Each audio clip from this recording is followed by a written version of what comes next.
Have you ever wondered what happens when countries try to manage the flow of money across their borders?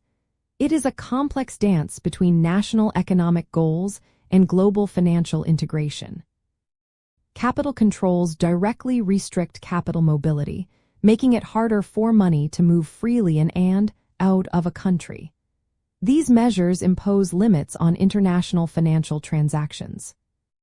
The fundamental reason for this impact lies in their very definition. Capital controls are any measure that a government uses to regulate the flow of capital into and out of its economy. They can take many forms, including taxes on foreign exchange transactions, quantitative limits on how much money can be invested abroad, or even outright prohibitions on certain types of international investments. For example, a country might restrict its citizens from buying foreign stocks, or it might requiring foreign investors to hold their capital in the country for a minimum period.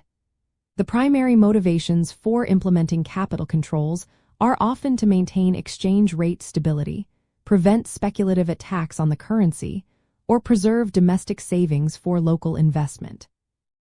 They can also be used to manage inflationary pressures or to shield a domestic financial system from global shocks. When capital controls are in place, the cost and difficulty of moving capital across borders increase significantly, thereby reducing its mobility. For international investors and businesses, understanding capital controls means navigating a landscape of potential restrictions, delays, and added costs.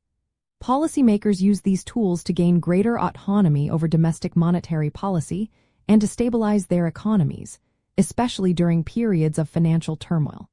They representing a trade-off, sacrificing some degree of financial openness for increased national economic control. A key theoretical concept, the impossible trinity, highlights this trade-off, stating that a country cannot simultaneously have free capital mobility, a fixed exchange rate, and an independent monetary policy. Capital controls allow countries to achieve independent monetary policy and a fixed exchange rate by sacrificing capital mobility, essentially choosing two out of the three. This strategic choice helps mitigate risks like sudden capital outflows, often referred to as capital flight, which can destabilize an economy. Therefore, recognizing how capital controls function illuminates a critical aspect of global finance, allowing you to better grasp the intricate decisions nations make to balance economic stability with international financial integration.